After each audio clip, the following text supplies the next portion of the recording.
Hi, welcome to Sydney's Parramatta Road, a road so great it regularly makes the news. In 2017, it was described by Treasurer Dominic Perrottet as one of the country's ugliest road corridors. All right.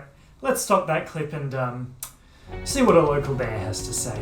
You only need to walk up Parramatta Road and you can actually see that it still looks like a dump. All right, John. All right. Let's stop. I'm trying to make a sale here. Let's talk to some business owners instead. If you look down the street, it's all boarded up or for lease, and there's not much of us left. But it will get better. Look at this. Trust me. Watch this. After years of promises about Parramatta Road, the state government says change is finally on the way. $42 million towards the new Concord Oval. Okay. Hopefully there's some more. With Burwood also set to receive 3 new cycleways. It might have been hard to tell from that video, but what they're actually going to do to Parramatta Road specifically is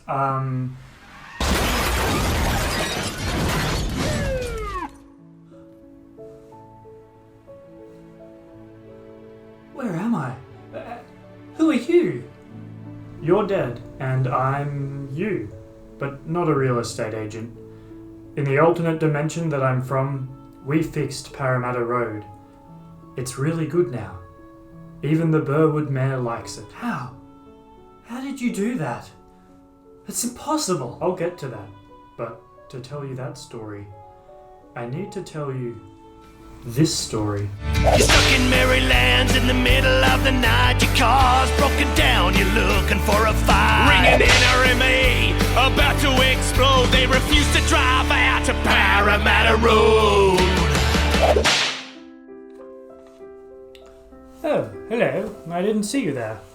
I'm here to give you a history lesson about Parramatta Road. Parramatta Road was the first English highway to be built in Australia in 1788, and it went all the way from Sydney town to Parramatta. Now eventually it did extend all the way to Bathurst, Australia's first gold rush town as well. In 1801 it was described thus. My earliest memory of the colony commenced with a journey of 15 miles from Sydney to Parramatta. The road, a cart track only the width of the wheels. The wild natural forest almost closing overhead, still and silent as it was, can never be forgotten. Indeed. How interesting. I should add though, it wasn't quite, wild and natural forest. The English highway did follow routes used for trade and meeting by the Eora peoples and the Parramatta peoples, so it's been around for maybe a little bit longer than since 1788. The fact that Parramatta Road has really been a central part of the region for tens of thousands of years makes it even sadder that now it's clogged with cars and falling apart. And let's be honest, a new oval and a few art installations here and there, that's not going to help fix it. Parramatta Road! Parramatta Road! Yeah! Blow up Parramatta Road! The main problem with Parramatta Road is that it's what Chuck from Strong Towns would call a strode. Half street, half road. Now, he defines a street as a place for a community to create wealth, and a road for getting from A to B. Parramatta Road cannot effectively support shops and cars at the same time because if you stop your car to get into a shop, you're not going anywhere, so it's not performing the function of a road. And if there are 7 lanes of traffic to cross to get to the cafe on the other side, well, it's not going to be a nice time. It's going to be loud, it's going to be smelly, it's going to be dirty. There is one proven way to do both though. George Street also used to be clogged with car and bus traffic, but now with a light rail and more space for pedestrians, it's pleasant, iconic, and business is booming. Since, like George Street 5 years ago, people are still obviously using Parramatta Road as a road, the tram and the cycleway will mean that people can still use it to get from A to B, but they can also get off at any point they want very easily, no worrying about finding a park. And guess what? It's not smelly anymore, it's not loud anymore, it's a pleasant place to be. Plus, it takes up way less space. Now the reason that 2 lanes of light rail can replace 7 lanes of road is because of how space efficient a light rail is. A 45-metre light rail can carry up to 300 passengers. Alright, so this is how long a 45-metre light rail is. Now the average car is about 4.6 metres long. In the best case scenario, where everyone on that light rail is driving and they're going 40 kilometers an hour because of traffic, they are leaving a 2-second gap, which isn't exactly safe, and they're all carrying 5 people in a car. That means that 45-meter long light rail would be a 1.6 kilometer long car conga line. Let's say everybody is going 60 kilometers an hour, the current speed limit for Parramatta Road. They are leaving a safe 3-second gap, which is around 50 meters. And it is only 1 person per car. That means that... oh my god. That would be a 16.4 kilometer long line of cars. Okay, well that explains a lot about the state of Parramatta Road then. So, thanks to the tram and cycleway, we can cut back to just 2 lanes for car traffic. Because most people will be taking the tram or using the cycleway, there'll be much less traffic for those who actually do need to drive down Parramatta Road. Thanks to the efficiency of the trams and the cycleways, there'll be space for a lane down the middle full of native grasses, native shrubs, and tall trees as well. Kind of like Northbourne Avenue in Canberra, but better.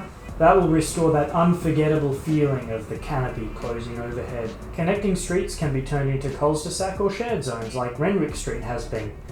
Also, like at Renwick Street, it will be mandatory to make all benches strange elongated Vespers. These improvements should start all the way back at Broadway in the city. There are already plans to make Broadway greener and more pedestrian friendly and to get rid of heaps of car traffic from it, so why not extend that down Parramatta Road? The improvements should also continue as far north as Orphan School Creek, Johnston's Creek, Whites Creek, Iron Cove Creek, Haslam's Creek and Duck River. Our natural waterways should all be brought up to the same standard as the Inner West's Greenway to provide active transport links down to Parramatta Road's new trams, cycleways and businesses.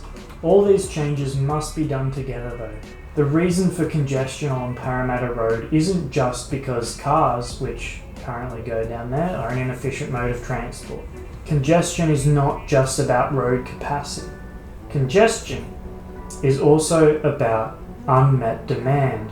Now, people are travelling down Parramatta Road for a reason, and that reason is because the things they want in the place they're going aren't available at the place they are. Making Parramatta Road a place to be and work rather than just to go through would nip some of that congestion in the bud, because suddenly people wouldn't need to travel as far to get everything they wanted. They could just go down to Parramatta Road instead of going through it. Then, and only then, could Parramatta Road reclaim its title of the Great Western Highway. If we have the money to throw at turning a portion of the Inner West's waterfront into an ugly, overcomplicated concrete maze that doesn't bring any wealth into the community it's built in and sends its toll money straight to private companies that have nothing to do with the Inner West, then surely we can find some money to turn Parramatta Road into a place for building wealth in every community that it passes through. We hosted the Olympics, the best they ever had. Come to New South Wales, but they forgot to add Homebush is up bloody Parramatta Road. Well, there's already political will here to get stuff done. I mean, in 2016, there was a study commissioned by the Inner West Council and the Canada Bay Council which said that a light rail along Parramatta Road was the best thing to do. It also described added buses as a poor public transport option. I happen to agree. Now, originally, the plan was for the Parramatta Road light rail to be funded along with WestConnex. That didn't happen. When I emailed Rob Stokes to ask why, I got a pretty rubbish response.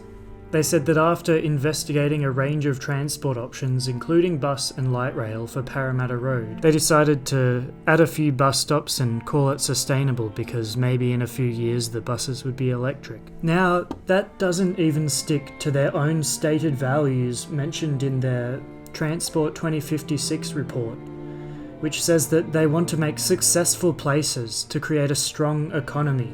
I explained this to Transport for New South Wales. In fact, I wrote a beautiful email full of intricate turns of phrase, but all I got in reply was Please note that this inbox is unattended. Should you have any further inquiries, please visit transportinfo@www.13150.com.au and complete a feedback form or call 131500 24 hours a day, 7 days a week. Consider the environment. Please don't print this email unless really necessary. So I figured if I was going to go to all the effort of copy-pasting my email and sending it as a new submission, well, I may as well just go all out and make this video, right? And that way other people can see it as well. They can understand what could be when they look at Parramatta Road. If you live in New South Wales, especially if you live near Parramatta Road, well, Rob Stokes' email, it's going to be in the description. Feel free to send him this video or just send him a summary of the points I've made in this video that you agree with. Maybe if enough people do, we'll finally get that light rail because the groundwork is there. You just need to take action. For jobs, and growth. So we have a very clear plan for jobs and growth. Now let's be completely clear. Growth for growth's sake is neither there nor here, and I'll show you why. You come close, come here. That's a Santa car crashes on West Connects you here. Growth for the sake of growth itself is the ideology of the cancer cell. On Parramatta Road, the cars all smell, and when I'm old I'll have cancer inside myself. Unless we do something right now, like BAM, and dig up the road to put in a tram. Parramatta Road's communities will all be damned by the car-centric policies that politicians stand.